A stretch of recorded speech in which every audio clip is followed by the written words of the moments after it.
ጉልላቱ 13 30 40 ምናምን ስለሆነ አይደለም። ቤተክርስቲያን አንዲት ናት። ዘመም ያለች ጎጆ ብትሆንም በሊቀ ጳጳስ ተፋርካ ታቦት ያለባት ዳሴ የሚቀደስባት ጌታ ስጋና ደም የሚሰጥባት ከሆነች ቤተክርስቲያን አንዲት ናት። ያኛውን ዙፋን አባቶቻችን ተገለጠ በጥቂቱ አባቶቻችን ለኛ ነገሩን ጻፉልን። እመቤታችን ግን መናገር ብቻ አይደለም ወልዳ አሳየችን፣ እንድንበላው እንድንጠጣው አደረገች። ከእግዚአብሔር ጋር የሚፈጸመው ህብረት ምንድን ነው ቢባል ቅዱስ ስጋውን ክቡር ደሙን ስንቀበል የክርስቶስ አካል እንሆናለን። አንድ ሰው የጌታን ስጋና ደም በሚቀበልበት ጊዜ ክርስቶስ ራስ ይሆንለታል፣ እሱ ደግሞ አካል ይሆናል። ለምሳሌ እኔ የጌታዬን ስጋና ደም በሚቀበልበት ሰዓት ክርስቶስ የኔ ራስ ይሆናል። ምክንያቱም ክርስቶስ የቤተክርስቲያን ምንድን ነው? ራስ ነው፣ ሁልጊዜ የሚገለጠው። ስለዚህ ክርስቶስ ራስ ይሆንልኛል፣ እኔ ደግሞ የእሱ አካል አንዱ ክፍል ሆናለሁ። የእጁ ጣት ወይ የእግሩ ጣት የሆነ የአካል ክፍል ሆናለሁ ስቆርብ። ስጋውን ደሙን ስቀበል በጸጋ ክርስቶስን እዋሃደዋለሁ፣ አካሉ ሆናለሁ። ክርስቶስን በጸጋ ስዋሃደው ምን እያደረግኩ ነው? እግዚአብሔር አብን በጸጋ አባት አደርገዋለሁ። ከዛስ እግዚአብሔር መንፈስ ቅዱስን በጸጋ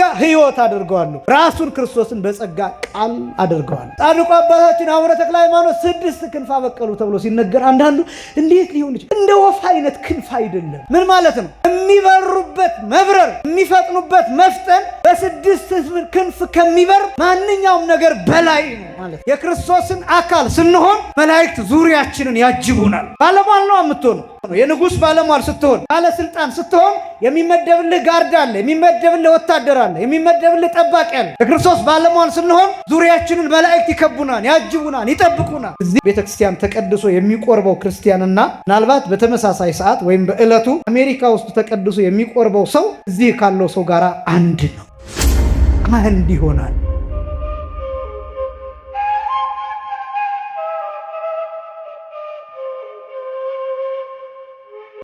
በስመ አብ ወወልድ ወመንፈስ ቅዱስ አሃዱ አምላክ አሜን። ስብሐት ለእግዚአብሔር ኪያነ ዘፈጠረ ከመ ናምልኮ፣ እንሰግድለት ዘንድ እናመልከው ዘንድ እንገዛለት ዘንድ እናመሰግነው ዘንድ የፈጠረን አምላካችን እግዚአብሔር የባህሪ ምስጋና ለእርሱ ይሁን። ስብሐት ለማርያም እመ አምላክ እግዝእትነ ወመድኃኒትነ፣ መድኃኒታችን መመኪያችን ለምትሆን ለእናታችን ለንጽሕት ቅድስት ድንግል ማርያምም የጸጋ ምስጋና ለእርሷ ይሁን። ስብሐት ለመስቀለ ክርስቶስ ዕፀ መድኃኒት ኃይልነ ወፀወንነ፣ ኃይላችን አምባችን መጠጊያችን ጋሻችን ለሚሆን በቀራንዮ ለተተከለ መድኃኒት ለሚባል ለክርስቶስ መስቀልም የጸጋ ምስጋና ለእርሱ ይሁን። ክቡራን የዚህ ታላቅ ካቴድራል አገልጋዮች፣ መምህራነ ወንጌል፣ ሰባክያነ ወንጌል፣ ሊቃውንተ ቤተ ክርስቲያን፣ ክቡራን ዘማሪያን፣ ክቡራን የእግዚአብሔር ልጆች፣ አባቶች፣ እናቶች፣ ወንድሞችና እህቶች እንዲሁም ሕፃናት ሁላችሁም በልዑል እግዚአብሔር ስም እንደምን ዋላችሁ? እንደምን አመሻችሁ? አምላካችን እግዚአብሔር በዚህ ዕለት በዚህ ሰዓት በዚህ ቅዱስ ቦታ ተገኝተን ቅዱስና ሕያው ዘላለማዊ የሆነውን ቃሉን እየሰማን እንድንባረክ ስለፈቀደልን ስሙ ለዘላለም የከበረና የተመሰገነ ይሁን። የሊቃውንት አምላክ የምስጢር ባለቤት የቅዱሳን ፈጣሪ የአባቶቻችን አምላክ እግዚአብሔር በመካከላችን ተገኝቶ ምስጢርንና ጥበብን እንዲገልጥልን የእርሱ ቅዱስ ፈቃድ ይሆንልን።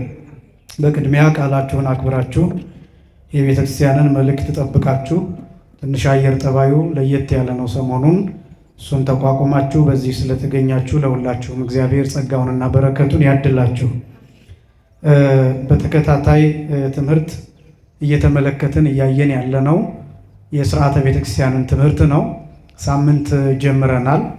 ስርዓት ማለት ምን ማለት እንደሆነ እሱን በሰፊው አብራርተናል። ሁለተኛ ቤተክርስቲያን ማለት ምን ማለት እንደሆነ በሶስት ከፍለን ተመልክተናል። ሶስተኛ ህንፃ ቤተክርስቲያን የሚሰራባቸውን ቅርጾች እነሱን ተመልክተናል። አራተኛ ህንፃ ቤተክርስቲያን ከመሰራቱ አስቀድሞ ስለ ቦታው አመራረጥ፣ ስለ ቦታው መመረጥ፣ ስለሚደረገው ጸሎት ስለሱ ሳምንት ተነጋግረናል። ምናልባት ሳምንት ያልመጣችሁ ማግኘት የምትፈልጉ ነቃ ጥበብ የሚለው የዩቲዩብ ቻናል ላይ ማግኘት ትችላላችሁ። በተከታታይ የምናስተምረው እዛ ላይ አፕሎድ ስለሚደረግ ዛሬ ሳምንት በተወሰነ መልኩ ያነሳ ነው ቤተ ክርስቲያን በሶስቱ የሰማያት ዓለሞች አምሳል ነው የምትሰራው ብለን ያነሳነው ነጥብ አለ። እሱን እንቀጥላለን። ሰማይ በዋናነት በሶስት ይከፈላል ብለን አንደኛ የጽርሐ አርያም ክፍል፣ ሁለተኛ የመላእክት ዓለም ክፍል፣ ሶስተኛ ደግሞ የጠፈር ክፍል ብለን አጠቃላይ 9 ሰማያት እንዳሉና እነዚህ 9ኙ ሰማያት በእነዚህ ሶስቱ ዓለማት ውስጥ የሚካተቱ መሆናቸውን ሳምንት አንስተናል። ጽርሐ አርያም ተብሎ የሚጠራው ጽርህ ማለት አዳራሽ ማለት ነው፣ እልፍኝ ማለት ነው። አርያም ማለት ከፍታ ማለት ነው፣ የመጨረሻው ቦታ ማለት ነው። ጥግ፣ የከፍታ ጥግ ማለት ነው፣ የከፍታ ጣራ ማለት ነው አርያም ማለት። ጽርሐ አርያም ማለት ከፍ ያለ ስፍራ፣ የመጨረሻው ከፍታ ያለበት ቦታ፣ አዳራሽ፣ እልፍኝ ማለት ነው። ጽርሐ አርያም ተብሎ የሚጠራው ስፍራ እግዚአብሔር በዘፈቀደ ተገልጦ ለፍጡራን የታየበት፣ ለቅዱሳን የተገለጠበት፣ ለመላእክት የሚታይበት፣ የሚመሰገንበት፣ ዙፋኑ ያለበት ስፍራ ነው ጽርሐ አርያም ተብሎ የሚጠራው ብለን ሳምንት አንስተናል። የዚህ ጽርሐ አርያም ተብሎ የሚጠራው መጨረሻ የለውም፣ ወሰን የለውም፣ ድንበር የለውም፣ አይለካም፣ መጨረሻውም አይታወቅም። ወደ ጎን፣ ወደ ቀኝ፣ ወደ ግራ፣ ወደ ላይ ያለው ስፋትና ርዝመት የሚያውቀው የለም፣ መላእክትም ቢሆኑ ቅዱሳንም ቢሆኑ። ምክንያቱም ያ እግዚአብሔር የሚኖርበት ስለሆነ ረቂቅ ምጡቅ ከፍ ያለ የሚባለውም ለዚያ ነው ብለን አንስተናል። የመላእክት ከተማ ግን ልኩ መጠኑ ይታወቃል። ለቅዱሳን አባቶቻችን በተገለጠላቸው መሰረት ጽፈውታል። ለምሳሌ ቅዱስ ዮሐንስ አፈወርቅ በሃይማኖተ አበው የመላእክትን ከተማ እስከ ሰማይ ውዱድ ድረስ ያለውን ርቀት ከመሬት ጀምሮ እስከ ጠፈር ድረስ ባለው ርቀት ይለካዋል። ተመሳሳይ ነው ርቀታቸው ነው የሚለው ቅዱስ ዮሐንስ አፈወርቅ። ለምሳሌ ከዚህ ከመሬት እኛ ካለንበት ዓለም ጀምሮ እስከ ጠፈር እስከ ሰማዩ ጠፈር ድረስ እስከዚያ ድረስ ያለው ርቀትና ከጠፈሩ ጀምሮ እስከ ራማ ድረስ ያለው ርቀት ተመሳሳይ ነው ይላል። እንደገና ከራማ ጀምሮ እስከ ኤረር ድረስ ያለው ርቀት አሁንም ከመሬት ጀምሮ እስከ ጠፈር ድረስ ያለው ርቀት ጋር እኩል ነው ይላል። ከኤረር ጀምሮ እስከ ኢዮር፣ ከኢዮር ጀምሮ እስከ መንበረ መንግስት፣ ከመንበረ መንግስት እስከ ኢየሩሳሌም ሰማያዊት፣ ከኢየሩሳሌም ሰማያዊት እስከ ሰማይ ውዱድ ድረስ ያለው ርቀት ከመሬት ጀምሮ እስከ ጠፈር ባለው ርቀት እኩል የተከፋፈለ ነው ይላል ቅዱስ ዮሐንስ አፈወርቅ። ከሰማይ ውዱድ በላይ ያለው ግን ጽርሐ አርያም ስለሆነ መጠኑም ልኩም ስፋቱም ርዝመቱም አይታወቅም ይላል። ይህ ሰማይ ውዱድ ደግሞ ተብሎ የሚጠራው የኪሩቤል ጀርባ ላይ የተዘረጋ ዙፋኑ ያለበት ወለል እሱ ነው ሰማይ ውዱድ ተብሎ የሚጠራው። ለእኛ ልኬት መጨረሻችን ሰማይ ውዱድ ነው። ከሰማይ ውዱድ በላይ ያለው ጽርሐ አርያም ግን ርቀቱን፣ ምጥቀቱን፣ መጠኑን ማወቅ አይቻልም። እግዚአብሔር በዚያ ይመሰገናል። ደግሞ በስነ ፍጥረት የስነ ፍጥረት መምህራን የስነ ፍጥረት ጸሐፊያን እንዲህ ብለው ያስቀምጣሉ። ጽርሐ አርያም ላይ የእያንዳንዱ ሰው ጠባይ፣ የእያንዳንዱ ሰው መልክ፣ የእያንዳንዱ ሰው ምንም ነገር በጽርሐ አርያም ተቀምጦ ተጽፎ ይገኛል። በተለያዩ ቀለማት በተለያዩ ህብራት እዚያ ላይ ተቀምጦ ይገኛል በእግዚአብሔር ዙሪያ። እሱም ጽርሐ አርያም ነው። የሰው ልጆች መወለድ፣ መሞት፣ ኃጥእ መሆን፣ ጻድቅ መሆን በዚያ የታወቀ ሆኖ ተስሎ ተቀምጧል ይላል የስነ ፍጥረት የእጅ መጽሐፍ። አንድ መካነ ኢየሱስ የሚባል ቦታ ከዚያ ያገኘሁት መጽሐፍ እንደዛ ይላል። አሁን እንደዚህ ሲባል እግዚአብሔር ሰዎችን አስቀድሞ ኃጢአተኞችን ይወስናል ማለት አይደለም። ነገር ግን ኃጢአተኛ መሆናችን ወይም ጻድቅ መሆናችን አስቀድሞ በእግዚአብሔር ዘንድ የታወቀ ነው። የታወቀ ነው ማለትና የተወሰነ ነው ማለት ሁለቱ ይለያያሉ። አንዳንዶቹ እግዚአብሔር ዕጣ ፋንታችንን እንደወሰነው አድርገው የሚናገሩ ሰዎች አሉ። እሱ ስህተት ነው። እግዚአብሔር ዕጣ ፋንታችንን ያውቃል፣ ዕጣ ፋንታችንን ግን አይወስንም። ለእያንዳንዳችን የመዳን በር ሰጥቶ ነፃ ፈቃድ ሰጥቶ እንደፈለግን እንድንመላለስ የሚጠቅመንን እንድንወስን እግዚአብሔር አይምሮ ሰጥቶናልና የማንንም ዕጣ ፋንታ አይወስንም። ግን የታወቀ ነው፣ በእግዚአብሔር ዘንድ የታወቀ ነው። ማወቅና መወሰን ሁለቱ የተለያዩ ናቸው። ለምሳሌ አሁን ደመና እያየን ነው። አሁን ይህን ደመና አይተን ዝናብ ይዘንባል ብለን ብንናገር ዝናብ ከሆነ ደቂቃ በኋላ ቢዘንብ ዝናብ እንዲዘንብ አላደረግንም። ዝናብ እንደሚዘንብ ግን አውቀናል። በአካባቢው፣ በጠባዩ፣ በአየሩ፣ በደመናው፣ በዙሪያችን በእነዚህ ምክንያቶች ዝናብ ሊዘንብ ነው ብለን ቶሎ ወደየቤታችን ወደየመጠለያ እንገባለን። ይዘንባል። ዝናቡ እንዲዘንብ አላደረግንም፣ እንደሚዘንብ ግን አውቀናል። እና እንዲዘንብ ማድረግና እንደሚዘንብ ማወቅ፣ እነዚህ ሁለቱ የተለያዩ ናቸው። እግዚአብሔር መወሰን ይችላል በእርግጥ ግን በእኛ ሕይወት ግን አይወስንም። እና ይሄ ጽርሐ አርያም የሚባለው የእኛ ምንነት የሚታወቅበት ስፍራ ነው። ረቂቅ ምጡቅ የሚባልበትም አንዱ ይሄ ነው። በጽርሐ አርያም ያሉ ነገሮችን ሳምንት በተወሰነ መልኩ አስቀምጫለሁ። አንደኛ ዙፋን አለ፣ ሁለተኛ ታቦት አለ፣ ሶስተኛ ዙፋን ተሸካሚዎች አሉ፣ አራተኛ በ24ቱ ካህናተ ሰማይ የሚያመሰግኑ 24 ካህናተ ሰማይ ተብለው የሚጠሩ የሚያጥኑ የሰማይ አገልጋዮች ተብለው የሚጠሩ ካህናት አሉ። በዚህ ቦታ ይሄ ጽርሐ አርያም ተብሎ ይጠራል። አሁን እነዚህን ነገሮች ሁሉ ስንናገር ይህን የእግዚአብሔርን ዙፋን የእግዚአብሔርን መኖሪያ ዝቅ አድርገን ልክ እንደኛ ሳሎን እንደኛ መኖሪያ ቤት ወይ እንደኛ እዚህ እንደምናየው መቅደስ አይነት ለዛ ወርደን አቀለን እያየ ነው አይደለም። ቅዱሳን ባዩት ልክ ነው። ከዚህ በፊት እንደነገርኳችሁ 24 ካህናተ ሰማይ ተብሎ ሲጠራ 24 ላይሆኑም ይችላሉ፣ ከዛ በላይ ሊሆኑ ይችላሉ። የታዩት የተገለጡት ግን 24 ናቸው ነው እንጂ አሁን 24 ቁጥር አሁን ለእግዚአብሔር የሚያስገርም ሆኖ 24 ካህናት በፊቱ ስለተመላለሱ አቤት ብዛታቸው አያችሁ እነዚህ ሁሉ እያለ እግዚአብሔር በዚህ የሚገርም አምላክ ነው ማለታችን አይደለም። ግን አገልግሎት ምን እንደሆነ ያሳዩን ካህናት የተገለጡ ካህናት 24 ካህናተ ሰማይ አሉ ለማለት ነው እንጂ የመላእክት ቁጥር በፍጹም በፍጡራን አንደበት የሚነገር ቁጥር አይደለም። ከአቅም በላይ ነው። የብዙ እልፍ አእላፍ እየተባሉ ነው የሚገለጡት እና ነገር ግን የተገለጡትን ቁጥር ብቻ ስንጠቅስ 24 ካህናተ ሰማይ አሉ። ጽርሐ አርያም የሚባለው ይሄ ነው። ሁለተኛ የመላእክት ከተማ ብለን የገለጥነው ነው። ሁለተኛው ክፍል የሰማይ ክፍል የመላእክት ከተማ በሶስት ይጠራል። አንደኛው ኢዮር ነው፣ ሁለተኛው ኤረር ነው መሀል ላይ ያለው፣ ሶስተኛው ራማ ከላይ ወደ ታች ሲቆጠር ማለት ነው። እነዚህ ደግሞ 10 ክፍሎች አሏቸው ሶስቱ ከተሞች። የመጀመሪያው ኢዮር 4 ክፍል አለው። ከዛ ቀጥሎ ኤረር 3 ክፍል አለው። ከዛ ቀጥሎ ራማ 3 ክፍል አለው። አጠቃላይ 10 ከተሞች አሉ። በእነዚህ በ10ሩም ከተሞች የተሾሙ የመላእክት አለቆች አሉ። እያንዳንዱን ክፍል የሚመሩ መላእክት አሉ። ያ ስርዓት ነው። በነገራችን ላይ ምድር ላይ ያለው አባ ጊዮርጊስ ዘጋስጫ እንደተናገረው ስርዓተ ሰማይ ተሰርአ በዲበ ምድር፣ የሰማይ ስርዓት በምድር ላይ ተሰራ ብሎ እንደተናገረው ያ ስርዓት ቤተክርስቲያን ውስጥ አለ። ለምሳሌ የዚች ቤተክርስቲያን አስተዳዳሪ አለ። ከዚህ ከቤተክርስቲያኑ አስተዳዳሪ በላይ የሆኑ ደግሞ የሀገረ ስብከቱ ኃላፊዎች አሉ። ከዛ ቀጥሎ የቤተ ክህነቱ ኃላፊዎች አሉ። እንዳጠቃላይ ደግሞ ቅዱስ ፓትርያርኩ አሉ። የቤተክርስቲያኒቷ ስርዓት በዚህ መልኩ በተዋረድ ይቀጥላል ማለት ነው። ልክ የኛ አንጎላችን አለ ወይም ራሳችን አለ። ከዛ ቀጥሎ አይን፣ ጆሮ፣ ሌሎቹ ከዛ አንገት፣ ሌሎቹ አካላት ይቀጥላሉ። ልክ እንደዛ የቤተክርስቲያኒቱ መዋቅርን በዛ መልኩ የተዋቀረ ነው እና መላእክትም ለባውያን ናቸው፣ ነባቢያን ናቸው፣ ሕያዋን ናቸው። በእነሱ ላይ በስልጣን የተሾመ በማዕረግ የሚበልጡ የተለያዩ የተሾሙ ሊቃነ መላእክት አሉ፣ በ10ሩም ከተሞች ማለት ነው። እንደ አጠቃላይ ደግሞ በመላእክት ላይ የተሾሙ 7 ሊቃነ መላእክት አሉ። እንደነ ቅዱስ ሚካኤል፣ እነ ቅዱስ ገብርኤል፣ እነ ቅዱስ ሩፋኤል፣ እነ ቅዱስ ኡራኤል፣ እነዚህ 7 ሊቃነ መላእክት አሉ። እነዚህ ሁሉ ለእኛ ለማሳየት የተደረጉ ናቸው።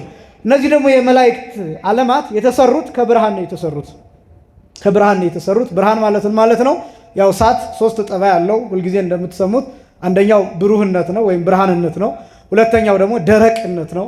ሶስተኛው ደግሞ የሰዓት ጠባይ ማቃጠል ውዑይነት ነው። እነዚህ 3 ጠባዮች አሉት።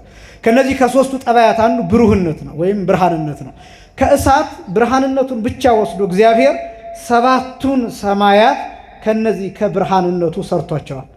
የመላእክት ከተሞች እነዚህ 3ቱ ያልኳችሁ ራማ፣ ኢዮር፣ ኤረር፣ እነዚህ ሰማያት ከብርሃን የተሰሩ ናቸው። እርስ በርሳቸው በብርሃን መስታወት መተያየት ይችላሉ። ልክ እንደ ስክሪን ማለት ነው። ለምሳሌ አንድ ስክሪን እዚህ አስቀምጬ ፕሮጀክት ባረግላችሁ በፕሮጀክተሩ አማካኝነት ስክሪኑን እያያችሁ የምትማሩትን ትምህርት ማየት ትችላላችሁ። ልክ እንደዛ ለመላእክት የሚሰጠው መመሪያ፣ ትእዛዝ እግዚአብሔር እንዲገለጥላችሁ የሚፈልገው የሰዎች ፈቃድ፣ የሰዎች ኃጢአት፣ የሰዎች በደል፣ ለሰው ልጆች የሚላከው መቅሰፍት፣ ቁጣ ጭምር በመላእክት ከተማ ግድግዳ በብርሃን ግድግዳቸው ዲስፕሌይ ይደረግላቸዋል፣ ያዩታል። የሚገለጥላቸው በዚያ ነው። እግዚአብሔር እንዲገልጥላቸው የፈለገውን ብቻ በዚያ ያሳያቸዋል። ይህንን አክሲማሮስ በጣም በብዙ ሁኔታ ገልጦታል። የብርሃን መስታወት ስለሆነ አንዱ አንዱን ያየዋል። እንደገና ደግሞ አንዱ ቅዱስ ብሎ ሲጀምር ሁሉም አንድ ላይ ቅዱስ የሚለውን ምስጋና ይለቁታል። ልክ ያ እንደ ብርሃን ጎርፍ ሆኖ ይወጣል። የመላእክት ምስጋና የመላእክት ተራዳይነት ከሁላችን ጋር ይሁን። ይሄ የመላእክት ከተማ ተብሎ ይጠራል። ከብርሃን የተሰራ ነው። 7ቱ ሰማያት ተብሎ የሚጠሩት ይሄ ነው። 9 የሚባሉት ግን ሌሎቹ ከውሃ ከነፋስ የተሰሩ ናቸው። ሁለተኛው ክፍል የመላእክት ከተማ። ሶስተኛው ክፍል ጠፈር የሚባለውን ይሄ በሁለት የሚከፈል ነው። ሐኖስ የሚባል ውሃ አለ። እንደገና ደግሞ እሳትና ነፋስ ያሉበት አለ። እነዚህ ጠባዮች ያሉበት ጠፈር ተብሎ ይጠራል። ሐኖስ የሚባለው ውሃ ተባይታዊ ውሃ ተብሎ ይጠራል። የሚታወክ ውሃ ነው። ወንዴ ውሃ ተብሎ ይጠራል። የሚታወክ የሚበጠበጥ ውሃ ነው። የማያርፍ ውሃ፣ ማዕበል ሞገድ ያለው ውሃ ነው። ለምንድነው እንደዛም የሆነው? ከታች ነፋስ አለው። ይሄ ጠፈር አባቶቻችን ሲናገሩ ጠፈሩን የያዘው ባቢል የሚባል ነፋስ አለ። ባቢል የሚባል ነፋስ አለ። ይሄ ባቢል ማለት ዝርው ማለት ነው፣ ብትን ማለት ነው። ባቢሎን የሚለው ቃል ከዚህ የወጣ ነው። በነገራችን ላይ ባቢሎን ማለት ብትን ማለት ነው። ኮንፊውዥን ማለት ነው በእንግሊዝኛው ባቢሎን ማለት። ነጥቡ እነዚህ ሰዎቹ የግንቡን ሲሰሩ ጭቃ አምጣ ሲባል ቋንቋቸው የተለያየ ማለት ነው ባጭሩ። እና ግራ መጋባት ስለነበር በዛ ምክንያት ባቢሎን ይባላል። አስቀድሞ ግን ያ ነፋስ ባቢል ይባላል።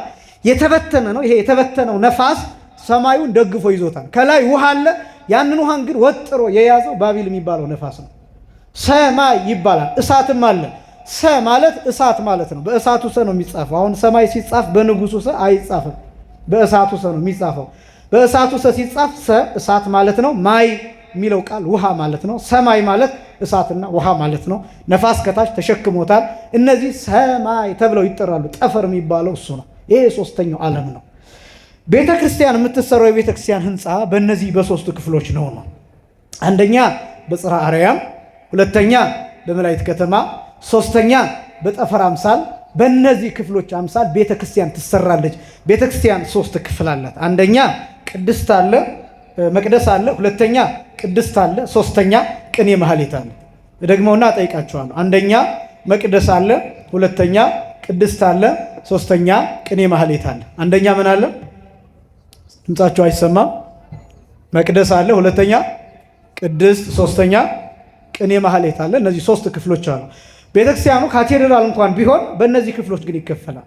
አሁን የቤተክርስቲያን ክብ ስለሆነ እንደ ክብ አይነት ስለሆነ 3ቱ ክፍሎችን ማሟላት ይቻላል። አብዛኞቹ የጥንት አብያተ ክርስቲያናት ቤተ ንጉሥ ተብለው የሚጠሩት ወይም ክብ ቅርጽ የሚባሉት እነዚህ 3ቱ ክፍሎች አሏቸው። የጥንቶቹ አብያተ ክርስቲያናት እንደነ ተድባበ ማርያም ያሉ በተለያየ ቦታ የተሰሩ በጣም ጥንታውያን ከሚባሉት መሳይት ኦሪት የተሰዋባቸው የሚባሉት እነሱ ናቸው።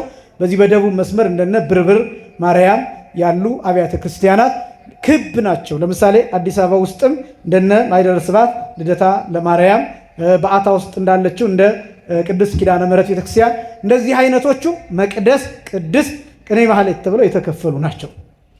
ካቴድራሎች ከሆኑ እንደዚህ አይነት ቅርጽ ያላቸው አብያተ ክርስቲያናት ከሆኑ በታወቀ ነገር ለምሳሌ ቅድስት የሚባለው ሰዓታት የሚቆምበት ስጋው ደግሞ የሚፈተትበት የሚሰጥበት እሱ ቦታ ቅድስ ተብሎ ይጠራል። ከኋላ ማህሌት የሚቆምበት መግቢያው በር አካባቢ ያለው ቅኔ ማህሌት ይባላል። መቅደሱ ደግሞ የታወቀ ነው። ቅዳሴ የሚቀደስበት መቅደስ ይባላል። በታወቀ ነገር ይከፈላል። እንደዚህ አይነት አብያተ ክርስቲያናት ወይም ካቴድራል ተብለው የሚጠሩት ምእመናን አገልግሎቱን እንዲያዩ እንዲመለከቱ ከማድረግ አንጻር ነው። እንደዚህ አይነት መጥፎ አይደለም በነገራችን ላይ። ምክንያቱም ለምሳሌ የቅዱስ ላሊበላን ህንፃ ቤተክርስቲያን አሰራር ብትመለከቱ መድኃኔ ዓለም ተብሎ የሚጠራው አንዱ የካቴድራል ቅርጽ ነው ያለው። የዚህ ቅርጽ ነው ያለው። ወደ 70 የሚደርሱ ምሰሶዎች አሉት። ዙሪያውን ውስጥ ገብታችሁ ስትመለከቱት አጠቃላይ የዚህ ቅርጽ አዲስ አበባ ውስጥ ያሉ የካቴድራል አብያተ ክርስቲያናት አይነት ቅርጽ ያለው ነውና ነውር አይደለም። አንዳንዱ ሰው ካቴድራል ሲባል የሚደነግጥ ሰው አለ። ትርጉሙ ካቴድራል ማለት መንበረ ጵጵስና ማለት ነው። የጵጵስና መቀመጫ ማለት ነው። ምን ማለት ነው የጵጵስና መቀመጫ ማለት? አንድ ቤተክርስቲያን ካቴድራል ተብሎ ተጠራ ማለት ቤተክርስቲያኑን በሌላ መልክ መጥራት ማለት ሳይሆን ያ ቤተክርስቲያን የሊቀ ጳጳስ መቀመጫ መሆን የሚችል አንደኛ፣ ሁለተኛ የአንድ ሀገረ ስብከት ያህል መሆን አቅም ያለው፣ ሶስተኛ ደግሞ ለምሳሌ በአዲስ አበባ የመጀመሪያው ካቴድራል ተብሎ የሚጠራው ቅድስት ሥላሴ ነው። ቅድስት ሥላሴ ውስጥ ለምሳሌ ሊቃነ ጳጳሳት ይሾማሉ። ከውጭ ሀገር የሚመጡ መንፈሳውያን እንግዶች ተቀብለው የሚያስተናግዷቸው ሊቀድሱ የሚችሉት እኛ ጋር በስርዓት የሚመሳሰሉ የሚቀድሱት እዚያ ነው። የፓትርያርክ ሹመት የሚከናወነው ቅድስት ሥላሴ ነው። በጣም ብዙ ዓለም አቀፍ የሆኑ እውቅና የሚያገኙ ነገሮች የሚደረጉት እዚያ ነው። አሁን ይሄ ቤተክርስቲያን ካቴድራል ተብሎ ተጠራ ማለት ምን ማለት ነው? ከቅድስት ሥላሴ ቤተክርስቲያን በተጨማሪ ቅድስት ሥላሴ ውስጥ የሚፈጸሙ ዓለም አቀፍ ነገሮች እዚህ መፈጸም ይችላሉ ማለት ነው። እንበልና ለምሳሌ ግብጽ ውስጥ ያሉ ፓትርያርክ እንዲሁም ሌሎች ሊቃነ ጳጳሳት ቢመጡ ቅዱስ ፓትርያርኩ አመጣው እዚህ ማስተናገድ ይችላሉ። የጵጵስና ሹመት ቢያስፈልግ እዚህ መሾም ይችላሉ። ካቴድራል ማለት ያን መስፈርት ያሟላል ለማለት እንጂ ሌላ አይነት ነገር ለማለት አይደለም። ይሄን ፖዚቲቭሊ በደንብ መረዳት ይገባል። ምክንያቱም አንዳንዶቹ ካቴድራል ሲባል የሚበሳጩ ስላሉ ማለት ነውና መንበረ ጵጵስና ማለት ነው በዛ ስታተስ በዛ ደረጃ ያለ ለማለት ነው እንጂ ቤተክርስቲያን በጭቃ በጨፈቃ በሳር በድንጋይ ብትሰራ አንዲት ናት። ቅርጿ ክብ ቢሆን ዋሻ ቢሆን በዚህ ቅርጽ ቢሰራ አንዲት ናት። በሰቀላ በምኩራብ ቅርጽ ብትሰራ ቤተክርስቲያን አንዲት ናት። ክብሯም አንድ ነው። በወርቅ በአልማዝ በእንቁ ስለተሰራ አይደለም። ቅርጹ የሚያምር ስለሆነም አይደለም። ጉልላቱ 13 30 40 ምናምን ስለሆነም አይደለም። ቤተክርስቲያን አንዲት ናት። ዘመም ያለች ጎጆ ብትሆንም በሊቀ ጳጳስ ተፋርካ ታቦት ያለባት ቅዳሴ የሚቀደስባት የጌታ ስጋና ደም የሚሰጥባት ከሆነች ቤተክርስቲያን አንዲት ናት። ይህን ክብር በደንብ ማወቅ ያስፈልጋል። ካቴድራል የሚባለው ውጫዊ ስታተሱን ለማሳየት እንጂ የቤተክርስቲያኑ ክብር ግን የትኛውም ቢሆን አንድ ነው። ይሄን መረዳት ይገባል። ስለዚህ ቤተክርስቲያን መቅደስ አላት፣ ቅድስት አለ፣ ቅኔ ማህሌት አለ። መቅደሱ በጽርሐ አርያም አምሳል ነው የሚሰራው። ጽርሐ አርያም ውስጥ አንደኛ መንበረ ብርሃን አለ፣ የብርሃን መንበር ከብርሃን የተሰራ ዙፋን። ሁለተኛ ታቦት አለ፣ የብርሃን ታቦት አለ በጽርሐ አርያም ውስጥ። ሶስተኛ ጸወርተ መንበር አሉ፣ ኪሩቤል ዙፋኑን የሚሸከሙ። አራተኛ የሚያገለግሉ ካህናት አሉ። እነዚህ አራቱ በጽርሐ አርያም ይገኛሉ። እነዚህ አራቱ በጽርሐ አርያም እንደሚገኙ ሁሉ በመቅደሱ እነዚህ ይገኛሉ። ለምሳሌ የብርሃን መንበር የብርሃን ዙፋን እዚያ እንዳለ ሁሉ በመቅደሱ ውስጥ መንበር አለ። በመቅደሱ ውስጥ ምን አለ አልኳችሁ? መንበር አለ። እንደገና በመንበሩ ላይ ደግሞ ታቦት አለ። እዚያ የብርሃን ታቦት አለ። ይህንን የሚናገረው መጽሐፍ ቅዱስ ነው። በደንብ አንዳንድ ነገሮችም ስለ ቤተክርስቲያን ስትናገሩ መጽሐፍ ቅዱሳዊ ማስረጃ ይዛችሁም ጭምር ለሌሎች እንድትናገሩ ነው። ቤተክርስቲያን ባዶ አይደለችም፣ ታቦት አላት። ታቦቱን ከየት ነው ያመጣችው? ከየት ነው የወሰደችው ቢባል ከሰማይ። ማን ይሄን የነገረን? ቅዱስ ዮሐንስ ወንጌላዊ በራእዩ ራእየ ዮሐንስ ምዕራፍ 11 ስትመለከቱ ከቁጥር 20 ጀምሮ ወናሁ አስተርኅወ ሰማይ፣ እነሆ ሰማዩ ተከፈተ፣ ወአስተርአየት ታቦተ ኪዳኑ ለእግዚአብሔር፣ የእግዚአብሔር የኪዳኑ ታቦት ታየ ይላል። የምኑ ታቦት ታየ? የኪዳኑ ታቦት ታየ። ሰማይ ተከፈተ ነው የሚል። ሰማይ ተከፈተ። ሰማዩ ሲከፈት የታየው የብርሃን ታቦት ነው፣ የኪዳን ታቦት ነው። ሰማይ ሲከፈት የብርሃን ታቦት የኪዳን ታቦት እዚያ ከታየ ይሄ መቅደስ ሲከፈትም ታቦት በመንበሩ ላይ ይታያል። ለምን? ቤተክርስቲያን በሰማይ አምሳል የተሰራች ስለሆነች ከእግዚአብሔር ያየነውን ይህንን ራሱ እግዚአብሔር ሙሴን እንዲህ ብሎ ነግሮታል። ኦሪት ዘጸአት ምዕራፍ 25 ቁጥር 40 ላይ ተጠንቀቅ ብሎ ነው የነገረው ሙሴን። ተጠንቀቅ፣ በሰማይ ምሳሌዋን እንዳሳየሁህ አድርገህ እንድትሰራ ተጠንቀቅ። ደግመዋለሁ። ኦሪት ዘጸአት ምዕራፍ 25 ቁጥር 40 ላይ በሰማይ ምሳሌዋን እንዳሳየሁህ አድርገህ እንድትሰራ ተጠንቀቅ ብሎ እግዚአብሔር ለሙሴ አስጠንቅቆታል። ልብ በሉ፣ ለሙሴ እግዚአብሔር ነግሮት ብቻ አይደለም አሳይቶት ነው። ምኑን ነው ያሳየው? ሰማዩ። የሲና ተራራ ላይ ምንድነው የሆነው? የሰማይ ስርዓት መጥቶ የሲና ተራራ ላይ ታይቷል፣ ተገልጧል። መጋረጃው ታይቷል፣ የሰማዩ ዙፋን ታይቷል፣ ቅርጹ ታይቷል፣ እንዴት እንደሚሰራ ታይቷል። መታየት ብቻ አይደለም፣ የሙሴ አይምሮ ላይ እንዲቀረጽ ተደርጓል። ከዚያስ ምንድነው ያደረገው? ሙሴ ያንን በአይምሮው ይዞ በልቡ ይዞ የተሳለበትን ይዞ መጥቶ ባስልኤልና ኤልያብ የሚባሉ ጥበበኞችን እነሱን አስቀምጦ ለነሱ ነገራቸው። ደብተራ ኦሪቱን ስትሰሩ እንዲህ አድርጋችሁ ነው የምትሰሩት ይላቸዋል። መጋረጃውን እንደዚህ ታደርጉታላችሁ፣ የታቦቱን እንደዚህ ታደርጉታላችሁ፣ ቅርጹን መሎጊያውን በዚህ በኩል ቀለበት በዚህና በዚህ በኩል፣ ከላይ ደግሞ የኪሩቤልን ቅርጽ እንደዚህ አድርጋችሁ ትሰሩታላችሁ። ቁመቱ ይህን ያህል፣ ወርዱ ይህን ያህል፣ አቋሙ ቁመቱ ርዝመቱ ይህን ያህል፣ እንደዚህ ብሎ እያንዳንዱ ክንድ ከስንዝር ክንድ ከስንዝር 2 ክንድ ከስንዝር እያለ አጠቃላይ 5500 5 ክንድ ተኩል እንዲመጣ አድርጎ ነው ያሰራቸው። 5 ክንድ ተኩል። ይሄ ደግሞ የ5500 ዘመን ምሳሌ ሆኖ የተቀመጠ ነው። በጣም አስደናቂ ነው። ታቦቱ ዝም ብሎ እንዳይመስላችሁ። ይሄ ታቦት በሰማይ የታየ፣ ከዚያስ በሰማይ የታየው ታቦት በደብተራ ኦሪት የተገለጠ፣ ከዚያስ ይሄ ታቦት ደግሞ ወደ ሀገራችን ወደ ኢትዮጵያ የመጣ፣ ከዚያስ የትኛዋን ቤተክርስቲያን ስትሰራ ታቦት በመንበር ላይ አስቀምጣ የምታገለግል ቤተክርስቲያን፣ ታቦቱ ላይ መስዋዕት የምትሰዋ ቤተክርስቲያን። በሰማይ ዙፋን አለ፣ መንበር አለ፣ በመቅደሱ መንበር አለ፣ በሰማይ ታቦት አለ፣ እንዲሁም ደግሞ በመቅደሱ ታቦት አለ። ከዚያ ቀጥሎ ጸወርተ መንበር አሉ፣ መንበሩን የሚሸከሙ። መንበሩን አስተውላችሁት እንደሆነ ሩቅ ስለሚሆን ለእናንተ ላይታይ ይችላል። አራቱም ኪሩቤል በስዕል ይቀመጣሉ። የአንበሳ መልክ ያለው፣ የንስር መልክ ያለው፣ የላም መልክ ያለው ወይም የጥጃ መልክ ወይም የበሬ መልክ ወይም የከብት መልክ ያለው፣ ከዛ ደግሞ የሰው መልክ ያለው፣ እነዚህ አራቱ ስዕሎች ይሳላሉ መንበሩ ላይ። እነዚህ ስዕሎች ምንን የሚያሳዩ ናቸው? መንበሩን ተሸክመው የሥላሴን ዙፋን ተሸክመው ያለማቋረጥ ሳይተያዩ የሚበሩትን ኪሩቤልን ምስጢር የምናሳይበት ነው። ከዚህም በላይ ደግሞ በአዲስ ኪዳኗ ቤተክርስቲያን፣ በየትኛውም ቤተክርስቲያን የእመቤታችን ስዕል ይቀመጣል መንበሩ ላይ። ፊት ለፊት መጋረጃው ሲገለጥ መንበሩን ስታዩ ቀጥታ የምታዩት የእመቤታችንን ስዕል ነው። ለምሳሌ ይሄ ቦታ በቅዱስ እግዚአብሔር አብ የተሰራ ቤተክርስቲያን ነው። መታሰቢያው የቅዱስ እግዚአብሔር አብ ነው። ነገር ግን መንበሩ ላይ የእመቤታችን ስዕል ይቀመጣል። የቅዱስ ሚካኤል መታሰቢያ የሆነበት ቤተክርስቲያን ብትሄዱ መንበሩ ላይ የሚቀመጠው የቅዱስ ሚካኤል ስዕል አይደለም። የቅዱስ ጊዮርጊስ ቤተክርስቲያን የሆነ ቦታ ብትሄዱ መንበሩ ላይ ፊት ለፊት የሚቀመጠው የቅዱስ ጊዮርጊስ ስዕል አይደለም፣ የእመቤታችን ስዕል ነው የሚቀመጠው በየትኛውም ቦታ። ለምንድን ነው የእመቤታችን ስዕል የሚቀመጠው?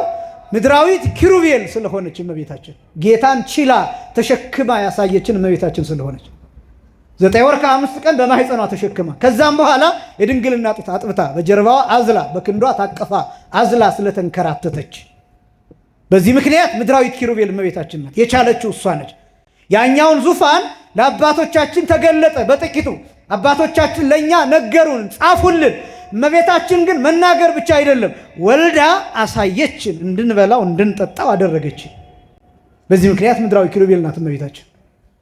ስለዚህ እዚያ ዙፋኑን ተሸካሚዎች አሉ። እዚህስ ያን ዙፋን የተሸከመችው እመቤታችን በመንበሩ ላይ ስዕሏ ይቀመጣል። እዚያ ዙፋን እንዳለ እዚህ መንበር አለ። ሰማይ ላይ ታቦት እንዳለ እዚህም ታቦት አለ።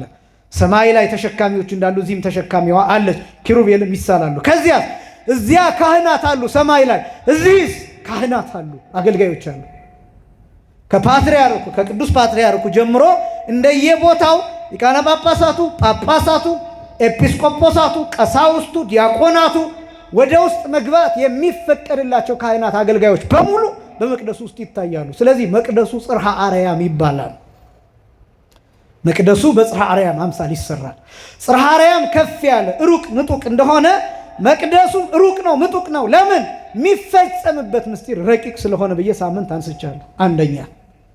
ሁለተኛ የቤተ መቅደሱ የቤተ ክርስቲያኑ ቅጽ የቤተ ክርስቲያኑ ክፍል ቅድስ ተብሎ ይጠራል። ይሄ ቅድስ በመላእክት ከተማ አምሳል ይሰራል።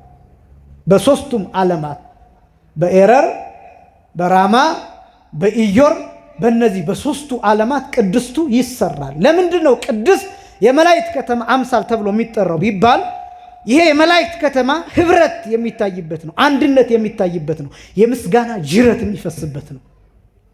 በነገራችን ላይ የመላእክት ትንፋሽ ምስጋና ነው። የመላእክት ትንፋስ ምስጋና ነው። ቅዱስ ቅዱስ ቅዱስ ቅዱስ የሚል የማይቋረጥ ምስጋና፣ አንድነት ነው የሚያመሰግኑት፣ በአንድነት ነው የሚያመሰግኑት። አስደናቂ ነው። ራማ ያለው ኢዮር ያለው ኤረር ያለው መልአክ ሁሉም ሲያመሰግን ድምፃቸው በአንድነት ነው የሚወጣው። ይሄ ብቻም አይደለም። ለምሳሌ ቅዱስ ሚካኤል፣ ቅዱስ ገብርኤል ተልከው እኛ ሊረዱ ወደዚህ ሲመጡ ምስጋና አያቋርጡም። እያመሰገኑ ነው የሚመጡት፣ እያመሰገኑ ነው የሚሄዱት፣ የሚበሩት እያመሰገኑ ነው። ምስጋና አይቋረጥም። ምስጋና ካቋረጡ ይሞታሉ። ይሞታሉ ማለት ነው ከእግዚአብሔር ይለያሉ። ለምሳሌ ዲያብሎስ አላመሰግንም ሲል ሙቷል። ፈጣሪ ነኝ ሲል ሙቷል። ሲክድ ሙቷል። በምንድን ነው የሞተው? ከብርሃን ተለይቷል። ከሰማይ ወርዷል። ወደ ሲኦል ወደ እንጦሮጦስ ተልኳል። ስለዚህ ሞት ነው ይሄ። መላእክትም እንዳይሞቱ ይተነፍሳሉ። የሚተነፍሱት በምስጋና ነው። ምስጋናቸውም አንድ ነው፣ ቅዱስ ቅዱስ ቅዱስ የሚል ምስጋና። በመላእክት ከተማ ህብረት እንዳለ ሁሉ ቅድስት ላይ 4 አይነት አንድነት ይፈጸማል። በነገራችን ላይ ድርገት ላይ ቅድስት ላይ የሚፈጸመው አንዱ ምስጢር ድርገት ይባላል። እስኪ በሉ አንድ ላይ ድርገት በሉ። ድምፃቸው አይሰማም። ድርገት በሉ። ድርገት ማለት ምን ማለት ነው? ድርገት ወረዱ ትላላችሁ። ሁልጊዜ ቅዱስ ሥጋውን ክቡር ደሙን ለማቀበል ከውስጥ ወደ ውጭ ሲወጡ ከመቅደሱ ወደ ቅዱሱ ሲመጡ ድርገት ይባላል። ድርገት ማለት አንድነት ማለት ነው። እርገትም ይባላል፣ ድርገትም ይባላል። ድርገት የሚባለው ቅዱስ ሥጋውን ክቡር ደሙን የምንቀበልበት ቅጽበት ነው። ነገር ግን አቁርበው ጨርሰው ሲመለሱ ያለው ቅጽበት እርገት ይባላል። ምን ይባላል አልኳችሁ? እርገት ማለት መመለስ ማለት ነው፣ መውጣት ማለት ነው። እርገት ማለት ከፍ ማለት ነው ትርጉሙ። የጌታችን የመድኃኒታችን የኢየሱስ ክርስቶስ ቅዱስ ሥጋ ክቡር ደም ተቀብለን ከዛ ሲመለሱ ያ እርገት ይባላል። ምክንያቱም ከዛ በኋላ ወደ መቅደሱ ይገባሉ። ከዛ በኋላ በሰላም ግቡ የሚል ስንብት ነው። ከዛ በኋላ ያለው ክፍል የእርገት ክፍል ነው ተብሎ የሚጠራው። ድርገት ግን የሚባለው ቀዳሾቹ ከመቅደሱ ቅዱስ ሥጋውን ክቡር ደሙን ይዘው ዲያቆኑ ጸልዩ በእንቲአነ ብሎ ቅዱስ ቅዱስ ቅዱስ እያሉ እያመሰገኑ የሚወጡበት ቅጽበት እሱ ድርገት ይባላል። ድርገት ማለት አንድነት ማለት ነው። ድርገት ማለት ምን ማለት ነው አልኳችሁ? አንድነት ማለት። አራት አይነት አንድነቶች ይፈጸማሉ። አራት አይነት አንድነቶች ይፈጸማሉ። አንደኛው አንድነት ከእግዚአብሔር ጋር የሚፈጸም አንድነት፣ በደንብ ስሙኝ። ሁለተኛ ከመላእክት ጋር የሚፈጸም አንድነት፣ ሶስተኛ ከቅዱሳን ጋር የሚፈጸም አንድነት፣ አራተኛ እርስ በእርስ የሚፈጸም አንድነት ነው። መላእክት በማመስገን አንድ ይሆናሉ። በማመስገን ስንት ይሆናሉ? አንድ ይሆናሉ መላእክት። ቅድስቱ የሚሰራው በመላእክት ዓለም በመላእክት ከተማ ምሳሌ ነው አልኳችሁ። ቅድስቱም በመላእክት ከተማ አምሳል ወይም ምሳሌ የሚሰራበት ምክንያት በመላእክት ዓለም ያለው አንድነት በቅድስቱ ስለሚከናወን ነው። እሱም በዋናነት ድርገት ይባላል። ይሄ ድርገት የሚባለው የትኛው ነው ቢባል ቀዳሾቹ ቅዱስ ሥጋውን ክቡር ደሙን ይዘው ይወጣሉ፣ እኛ እንቆርባለን። አራት አይነት አንድነት ይፈጸማል ስንቆርብ። ይሄ የሚፈጸመው ቅድስት ላይ ስለሆነ አንደኛው ከማን ጋር የሚፈጸም አንድነት ነው? ከእግዚአብሔር ጋር። ሁለተኛው ከማን ጋር የሚፈጸም ህብረት ነው? ከመላእክት ጋር። ሶስተኛው ከማን ጋር የሚፈጸም ህብረት ነው? ከቅዱሳን ጋር። አራተኛ ከማን ጋር የሚፈጸም ህብረት ነው? እርስ በእርስ የሚፈጸም አንድነት ህብረት ነው። ከእግዚአብሔር ጋር የሚፈጸመው ህብረት ምንድን ነው ቢባል ቅዱስ ሥጋውን ክቡር ደሙን ስንቀበል የክርስቶስ አካላት ተብለን እንጠራለን። የክርስቶስ አካል እንሆናለን። ሁልጊዜ የምገልጠው ነው ይሄ። አንድ ሰው የጌታን ሥጋና ደም በሚቀበልበት ጊዜ ክርስቶስ ራስ ይሆንለታል፣ እሱ ደግሞ አካል ይሆናል። ለምሳሌ እኔ የጌታዬን ሥጋና ደም በሚቀበልበት ሰዓት ክርስቶስ የኔ ራስ ይሆናል። ምክንያቱም ክርስቶስ የቤተ ክርስቲያን ምንድን ነው? ራስ ነው ሁልጊዜ የሚገለጠው። ስለዚህ ክርስቶስ ራስ ይሆንልኛል፣ እኔ ደግሞ የእሱ አካል አንዱ ክፍል ሆናለሁ። የእጁ ጣት ወይ የእግሩ ጣት የሆነ የአካል ክፍል ሆናለሁ ስቆርብ። ለምን? የምበላ የእሱን ሥጋ ነው፣ የምጠጣው የእሱን ደም ነው። ስለዚህ እቆጠራለሁ። ከማን ጋር አንድነት ኖረኝ ማለት ነው? ከእግዚአብሔር ጋር። ክርስቶስን በጸጋ እዋሃደዋለሁ። ልብ በሉ። ሥጋውን ደሙን ስቀበል በጸጋ ክርስቶስን እዋሃደዋለሁ፣ አካሉ ሆናለሁ። ክርስቶስን በጸጋ ስዋሃደው ምን እያደረግኩ ነው? እግዚአብሔር አብን በጸጋ አባት አደርገዋለሁ። ከዛስ እግዚአብሔር መንፈስ ቅዱስን በጸጋ ሕይወት አደርገዋለሁ። ራሱን ክርስቶስን በጸጋ ቃል አደርገዋለሁ። ተዋህዶ ይፈጸማል ከእግዚአብሔር ጋር። ቁርባን እሱ ነው፣ ሥጋው ደግሞ እሱ ነው። ይሄ የሚፈጸመው የት ነው? ቅድስቱ ላይ። ድርገት የሚፈጸምበት ቦታ ቅድስት ይባላል። የመላእክት ከተማ አምሳል ነው። የመላእክት ከተማ አንድነት ያለበት የአንድነት ምስጋና የሚፈስበት ቦታ ነው። ይሄም ቅድስቱ አንድነት የሚፈጸምበት ነው። የመጀመሪያው ከእግዚአብሔር ጋር፣ ሁለተኛው ከመላእክት ጋር አንድነት ይፈጸማል። ከመላእክት ጋር ምን አይነት አንድነት ይፈጸማል ቢባል ሁልጊዜ ትሰሙታላችሁ። ቅዳሴ ሲገባ መላእክት መጥተው እንደ ሻሽ ይነጠፋሉ፣ እንደ ቅጠል ይረግፋሉ ሲባል ትሰማላችሁ። አሁን እንደዚህ ሲባል መላእክት እዚህ ይወድቃሉ ምናምን ማለት አይደለም። ያላቸውን ክብር ለመግለጽ ነው። መላእክት መጥተው ክንፋቸውን ያነጥፋሉ ሲባል መላእክት ስለ ክንፍ ሲነገር ይሄ ላባ ያለው ክንፍ እንዳሞራ እንደ ንስር ምናምን አይነት አይደለም። ክንፍ የሚለው ፍጥነትን ረቂቅነትን የሚያሳይ ነው ሁልጊዜ። ለምሳሌ ስለ አቡነ ተክለ ሃይማኖት የጻድቁ አባታችን የአቡነ ተክለ ሃይማኖት በረከት በሁላችንም ላይ ይደርብን። ጻድቁ አባታችን አቡነ ተክለ ሃይማኖት 6 ክንፍ አበቀሉ ተብሎ ሲነገር አንዳንዱ እንዴት ሊሆን ይችላል? እንደ ወፍ አይነት ክንፍ አይደለም። ይሄን መረዳት አለባቸው። እንደ አሞራ አይነት ክንፍ ላባ ያለው የሚረግፍ የሆነ ቦታ የሚቀዝፍ ያሞራ ክንፍ እኮ የሚያስፈልገው ለምን እንደሆነ ታውቃላችሁ? ላባ ያለው ክንፍ እኮ የሚያስፈልገው የአየር ፓርቲክሎችን ለመግፋት እኮ ነው። የአየር ሞለኪውልን ለመግፋት እኮ ነው። ለመቅዘፍ ነው የሚያገለግለው። ለዚህ ነው የሚያገለግለው። ቅዱሳን ግን ለምሳሌ አቡነ ተክለ ሃይማኖት 6 ክንፍ አላቸው ሲባል ምን ማለት ነው? የሚበሩበት መብረር፣ የሚፈጥኑበት መፍጠን በ6 ክንፍ ከሚበር ማንኛውም ነገር በላይ ነው ማለት ነው። ለምሳሌ አሁን የመኪና ጉልበት በፈረስ ጉልበት ይለካል። እየሰማችሁኝ ነው አይደለም? ይህን ያህል የፈረስ ጉልበት አለው ይባላል መኪና አይደለም? 1 ነጥብ ምናምን እየተባለ አሁን ይሄ ማለት መኪናው ፈረስ ነው ማለት ነው እንዴ? ወይ ነው መኪና የፈረስ ጉልበት ነው ያለው አይደለም እኮ መለኪያ እኮ ነው ይሄ። ልክ እንደዛ ሁሉ ክንፍ የፍጥነት መለኪያ ሆኖ የሚያገለግል እንጂ መላእክት ክንፍ አላቸው፣ በአንድ ክንፋቸው ይህን ይሸፍናሉ ያን ስንናገር እየተናገርን ያለ ነው ስለ ፍጥነታቸው፣ ስለ ጥንቃቄያቸው፣ ስላላቸው ክብር። ስለዚህ ነው የምንናገረው እንጂ አቡነ ተክለ ሃይማኖት ስዕሉ ላይ እኛ እንዲገባን በምናየው ክንፍ አይተን ላባ ያለው ክንፍ እንደዚህ የሚቀዝፉበት ካላችሁ ተሳስታቸዋል። በነገራችን ላይ አይደረስም። በክንፍ እየተቀዘፈ ሰማይ ላይ አይደረስም። ለምሳሌ አቡነ ተክለ ሃይማኖት ከ24ቱ ካህናተ ሰማይ ጋር አመስግነዋል። ቅዱስ ቅዱስ ብሎ አመስግነዋል። ማዕጠንት ይዘው አጥነዋል። ግን ይኸውላችሁ አሁን አቡነ ተክለ ሃይማኖት የፈለገ 30 ምናምን 1000 ምናምን 1 ሚሊዮን ክንፍ ቢኖራቸው እየበረሩ አየር እየቀዘፉ ሰማይ ላይ መድረስ አይቻልም። እንደሱ አይደለም። እግዚአብሔር በሰጣቸው ቅድስና በብርሃን ሰረገላ እየቀዘፉ ከመላእክት ጋር እንደ መላእክት ሆኖ አመስግነዋል። ከመላእክት ደረጃ ከመላእክት ማዕረግ ደርሰዋል ለማለት ነው እንጂ እንደዚህ እንደ ምድራዊው ነገር ካሰባችሁ በጣም በብዙ ነገር ትሰናከላላችሁ። ብዙ ወንድሞች የማይገባቸው የማይረዱት ይሄ ነው። የሚቀልዱትም ለዛ ነው። ጻድቁ አባታችን እንደዚህ ሆኑ። ለምሳሌ እግራቸው ተቆረጠ፣ ከዛ ክንፈ ጸጋ ተሰጣቸው ሲባል እነሱ ትዝ የሚላቸው ያው ዶሮ ብታልም ጥሬዋን እንደሚባለው ትዝ የሚላቸው የአሞራ፣ የንስር፣ የወፎች፣ የርግብ ምናምን ክንፍ ነው። ይሄ እየተነጨ የሚወድቀው እሱ ነው ትዝ የሚላቸው። የመላእክት ክንፍ ሲባል ረቂቅነታቸው ነው፣ ፍጥነታቸው ነው። እሱን ማለታችን ነው።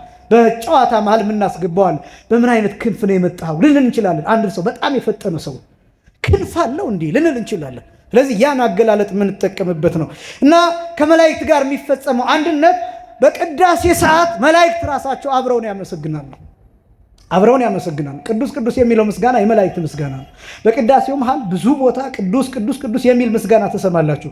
ካህኑ የሚያመሰግንበት፣ ዲያቆናቱ የሚያመሰግኑበት፣ እኛ የምናመሰግንበት። ከዛስ ድርገቱ ሊፈጸም ሲል ልክ ከቤተ መቅደሱ ሲወጡ ቅዱስ ቅዱስ ስሉስ ዘኢይትነገር ሀበኒ ከመ እንሣ ለሕይወት ዘንተ ሥጋ ወደም። ይህን እንደው በግዕዙ ዜማ ሊቀ ዲያቆናት የማነ ብርሃን በኋላ ብትልልኝ ደስ ይለኛል፣ ከመዝሙርህ ጋር የማይፋለስ ከሆነ። ይሄንን ምስጋናና ይሄ ቀጥታ የመላእክት ምስጋና ነው፣ የመላእክት መዝሙር ነው፣ ይሄ የመላእክት ዝማሬ ነው። ለምን ይሄን ምስጋና እንደምናመሰግን ታውቃላችሁ? ይሄን ቃል በቃል ይሄንን ቅዱስ ቅዱስ የሚለውን ትንቢተ ኢሳይያስ ምዕራፍ 6 ከቁጥር 1 ጀምሮ ታገኙታላችሁ። ቅዱስ ቅዱስ የሚለው ምስጋና መቅደሱን ሞልተውት በዙፋኑ ፊት የመቅደሱን ስፍራ ሞልተው አሸናፊ እግዚአብሔር ልዩ ንጹሕ ክቡር ጽኑ እያሉ ያመሰግናሉ ብሎ ነቢዩ ኢሳይያስ ገልጦታል። ያን ምስጋና እናመሰግናለን። ለምን የመላእክትን ምስጋና እንደምናመሰግን ታውቃላችሁ? በምንቆርብበት ጊዜ የክርስቶስ አካል እንሆናለን። የክርስቶስ አካል ስንሆን መላእክት ከበው ይጠብቁናል። በወንጌል ላይ የተጻፈው ይሄ ክርስቶስን ሊያገለግሉት የመጡት መላእክት ትዝ ይላችኋል? በትንሣኤው ጊዜ በራስጌና በግርጌ የሆኑት መላእክት ትዝ ይላችኋል? ጌታችን ከጾመ በኋላ 40 ቀን ሲሞላው ሊያገለግሉት የመጡት መላእክት ትዝ ይላችኋል? ሐሙስ ማታ ሲጸልይ የተገለጠው መልአክ ትዝ ይላችኋል? እነዚህ መላእክት ሁሉ ለጌታ የተገለጡት ለክርስቶስ አይደለም፣ በቁሙ እኛን እንዲያገለግሉ የሚገለጡ። ለምን? የክርስቶስን አካል ስንሆን መላእክት ዙሪያችንን ያጅቡናል። ባለሟል ነው የምትሆነው። የንጉሥ ባለሟል ስትሆን፣ የባለስልጣን ስትሆን የሚመደብልህ ጋርድ አለ፣ የሚመደብልህ ወታደር አለ፣ የሚመደብልህ ጠባቂ አለ። የክርስቶስ ባለሟል ስንሆን ዙሪያችንን መላእክት ይከቡናል፣ ያጅቡናል፣ ይጠብቁናል። በዚህ ምክንያት ከመላእክት ጋር አንድ እንሆናለን። የምናመሰግነው ምስጋና በዚያ ቅጽበት ከመላእክት ጋር አንድ ያደርገናል። ስለዚህ ድርገት ይባላል ቅዱስ። ሁለተኛው ከመላእክት ጋር፣ የመጀመሪያው ከእግዚአብሔር ጋር፣ ሁለተኛ ከመላእክት ጋር፣ ሶስተኛ ከቅዱሳን ጋር ሲባል በሕይወተ ሥጋ ካሉ ጋር፣ በሕይወተ ነፍስም ከሌሉ ጋር ከነሱ ጋር አንድነት ይፈጸም። ይሄ አስደናቂ ነው። ለምሳሌ ቅዱስ ጳውሎስ ይገኛል፣ ቅዱስ ጴጥሮስ ይገኛል፣ በአካለ ነፍስ ይገኛሉ፣ በመንፈስ ይገኛሉ። በጣም አስደናቂ ነው። በሕይወተ ሥጋ ያሉ፣ በአጸደ ሥጋ የበቁ ቅዱሳን እኛ ሳናያቸው እነሱ እዚህ ይገኛሉ። ቆዳ የለበሰው ቅዱስ ከዋልድባ ከማኅበረ ሥላሴ መጥቶ እዚህ ሊቆርብ ይችላል። ለምን እንደሆነ ታውቃላችሁ? አንሳይ ሰው ዘበመንፈስ የሚባል ማዕረግ አለ። ሁሰት የሚባል መንቀሳቀስ፣ በቅጽበት አሜሪካ ደርሶ መመለስ ሊሆን ይችላል። እንደዛ ሲሆን ምን እንደሚሆን ታውቃላችሁ? እነዚህ ቅዱሳን እዚህ ደረጃ ሲደርሱ የሚንቀሳቀሱት በብርሃን ሰረገላ ነው። ይህን ብዙ ጊዜ ስለተናገርኩ ከዚህ በፊት በነበረው ትምህርት መደጋገም አልፈልግም። ቅዱሳን እዚህ ደረጃ ሲደርሱ የትኛውም ቤተክርስቲያን እግዚአብሔር ባዘዛቸው ቦታ ይገኛሉ። በዚህ ምክንያት ከነሱ ጋር አንድነት ይፈጸማል። ሶስተኛ፣ አራተኛ እርስ በእርስ አንድነት ይፈጸማል። እርስ በእርስ የሚለው ደግሞ ይሄ በብዙ ይከፈላል። ለምሳሌ አሁን ቀዳሾቹ ከዚያ በፊት እንቅስቃሴ ያደርጋሉ። ለምሳሌ ለማዕጠንት ይወጣሉ፣ ስግደት ለማሳየት ይወጣሉ፣ ምንባባትን ለማንበብ ይወጣሉ፣ ለነዚህ ይመላለሳሉ። ነገር ግን አገልግሎቱን ብቻ ነው የሚያከናውኑት። በዚህ ሰዓት ስጋውን ደሙን በምንቀበልበት ሰዓት ግን ጠቅላላ ቀዳሾቹ ከኛ ጋር ይሆናሉ። በነገራችን ላይ እነሱ ከውስጥ ቆርበው ነው የሚወጡት ቀዳሾቹ። ማንኛውም ቀዳሽ ውስጥ ይቆርባል፣ ስጋውን ደሙን ይቀበላል። ይሄ ምስጢር አይደለም፣ የሚሰወር የሚደበቅ የሚሸሸን ነገርም አይደለም። ከውስጥ ይቆርቡና ስጋውን ደሙን ይቀበሉና ከዛ ይዘው ይወጣሉ። ከወጡ በኋላ እያንዳንዳቸው በየድርሻቸው አገልግሎታቸውን ይፈጽማሉ። ምን እያደረጉ ነው? በዛ ቅጽበት እኛ የምንቆርብ ሰዎች ከቀዳሾቹ ጋር አንድ እንሆናለን። በስጋው ደሙ ከቀሳውስቱ ጋር፣ ከዲያቆናቱ ጋር፣ ከፓትርያርኩ ጋር፣ ከሊቃነ ጳጳሳቱ ጋር። በጣም አስደናቂ ነው። ሁልጊዜ እናገራለሁ። በዚያ ቅጽበት የሚቆርብ ክርስቲያን በማዕረግ ሳይሆን በክርስትና በብኩርና በማዕረግ ከፓትርያርኩ ጋር እኩል ይሆናል። በማዕረግ አይደለም ያልኳችሁ፣ ተጠንቀቁ። ፓትርያርክንን ብላችሁ ደግሞ ካልባረክን እንዳትሉ ቆርባችሁ ስትወጡ ብዬ ነው። በማዕረግ አይደለም ምላችሁ፣ በክብር ግን በዚያ ቅጽበት የቆረበ ሰው በቆረበበት ቅጽበት ከቅዱስ ፓትርያርኩ ጋር እኩል ይሆናል። ድርገት ይባላል ይሄ፣ አንድነት ይባላል ይሄ። ከካህኑ ጋር እኩል፣ ከዲያቆኑ ጋር እኩል፣ ከቀዳሾቹ ጋር እኩል። አያችሁ፣ ከቀዳሾቹ ጋር አንድ ሆናችሁ ድርገት። ከዚያ ቀጥሎ ደግሞ የሚፈጸመውን አንድነት ልንገራቸው። የሚቆርቡት ሰዎች እርስ በራሳቸው አንድ ይሆናሉ። ምክንያቱም ማዕዱ አንድ ነው። ማዕዱ ስንት ነው? አንድ ነው። የምንቀበልበት ጽዋ አንድ ነው። ቅዱስ ጳውሎስ እንደተናገረው ብዙዎች ስንሆን በክርስቶስ ስንት ነን? አንድ ነን ይላል። ምክንያቱም ያንኑ አንዱን ህብስት እንካፈላለን ይላል። የሚሰጠን አንድ ስጋ ነው። የሚሰጠን እርፈ መስቀል ደሙን የምንቀበልበት እርፈ መስቀል የተቀደሰው ማንካ ብሎ ስለሚጠራውም ጭምር ስርዓተ ቅዳሴው እርፈ መስቀል ሲባል እንዳይጨንቃችሁ ነው፣ ሳይገባችሁ እንዳይቀር። እርፈ መስቀል ማለት የመስቀል እርፍ ማለት ነው። ትርጉሙ የመስቀል እርፍ ማለት ነው። እርፈ መስቀል የመስቀል እርፍ ተብሎ የሚጠራው የምንቀበልበት ደሙን የምንቀበልበት ቅዱስ ማንካ፣ እሱ ነው እርፈ መስቀል ተብሎ ይጠራል። የምንቀበልበት እርፈ መስቀል አንድ ነው። ሴት ብትሆን፣ ሕፃን ቢሆን፣ አዋቂ ቢሆን፣ ሽማግሌ ቢሆን፣ ወንድ ቢሆን፣ ጎረምሳ ቢሆን፣ ተማሪ ቢሆን፣ ፓትርያርክ ቢሆን፣ ጳጳስ ቢሆን፣ ቄስ ቢሆን፣ ዲያቆን ቢሆን፣ ባለጸጋ ቢሆን፣ ድሃ፣ በሽተኛ ቢሆን፣ ጤነኛ አንድ እርፈ መስቀል ይቀበላል። አያችሁ አንድነቱን። የሆነ የሚያስለው ሰው ቢመጣ፣ በሽታ ያለበት ሰው፣ ቲቪ የታመመ ሰው ቢመጣ ያደርገውና ብታዩት ይህ ሰው ቲቪ ታሟን ይተላለፍብኛል ብትሉ በሌላ ነገር ሊሰጣቸው አይችልም። እናንተም ይሄ ሐሳብ ወደ አይምሯቸው አይመጣም። የቀደሰው ሰው የሚያስለው ሰው ሊሆን ይችላል። የቀደሰው ሰውስ የሚቆርበው ሰው በሽተኛ እንደሆነ ሊያውቅ ይችላል። እሱ በተቀበለበት እርፈ መስቀል ይቀበላል። እሱ ባቀበለበት እርፈ መስቀል ያቀብለዋል። ወደ ውስጥ ገብቶ ደግሞ ተረፉንም በሰጠበት እርፈ መስቀል ይቀበለዋል። የገሌ ነክቶታን የሚል ነገር የለም። የገሌ ንጽህና አልተጠበቀም፣ የገሌ እንደዚህ ነው የሚል ነገር የለም። እዛ ላይ እነዚህ ሁሉ ሐሳቦች አይመጡም። አያችሁት አንድነቱ። ብሔር የለም እዚያ፣ ቋንቋ የለም እዚያ፣ የትምህርት ደረጃ የለም እዚያ፣ የእውቀት ደረጃ የለም፣ የመልክ የምናምን የሚባሉ ደረጃዎች እዛ ላይ ዜሮ ነው የሚሆኑት። ምንም የለም። እርስ በእርስ የሚፈጸመው አንድነት። ይሄ ብቻ ይመስላችኋል? እዚህ ቅዱስ እግዚአብሔር ቤተክርስቲያን ተቀድሶ የሚቆርበው ክርስቲያንና ምናልባት በተመሳሳይ ሰዓት ወይም በዕለቱ አሜሪካ ውስጥ ተቀድሶ የሚቆርበው ሰው እዚህ ካለው ሰው ጋር አንድ ነው፣ አንድ ይሆናል። ምክንያቱም ሁላችንም የክርስቶስን ቅዱስ ሥጋና ክቡር ደም ስንቀበል የክርስቶስ አካል ነው። ምን ሆነው? የማን አካል? የክርስቶስ አካል። ክርስቶስ ስንት ነው? አንድ ነው፣ አይከፈልም። አንድ ነው ክርስቶስ፣ አይከፈልም። ለዚህ ነው ክርስቶስ የቤተክርስቲያን ራስ የሚባለው። አንጎሌ እጄን ያዘዋል፣ እግሬን ያዘዋል፣ አንደበቴን ያዘዋል፣ ዓይኖችን ጆሮዎችን ያዛቸዋል፣ አንድ ያደርጋቸዋል።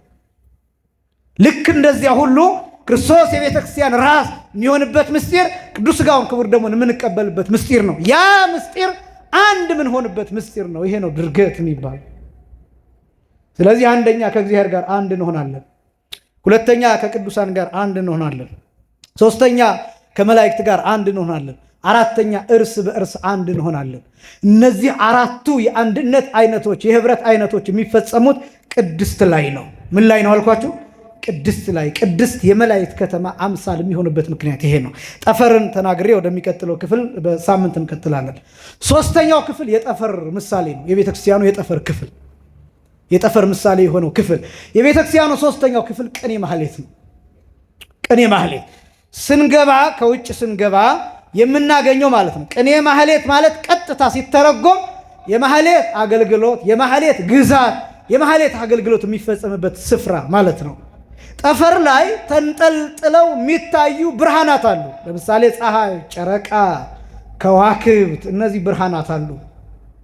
ልክ ጠፈር ላይ እነዚህ ፀሐይ፣ ጨረቃ፣ ከዋክብት የሚባሉት ብርሃናት እንዳሉ ሁሉ ቅኔ ማህሌቱ ላይ እንደ ፀሐይም እንደ ጨረቃም እንደ ከዋክብትም እንደየ አቅማቸው፣ እንደየ ሙያቸው፣ እንደየ ማዕረጋቸው፣ እንደየ ደረጃቸው፣ እንደየ ዕውቀታቸው የሚያበሩ ከዋክብት፣ ፀሐይ፣ ጨረቃ የሆኑ መምህራን አሉ፣ ሊቃውንት አሉ።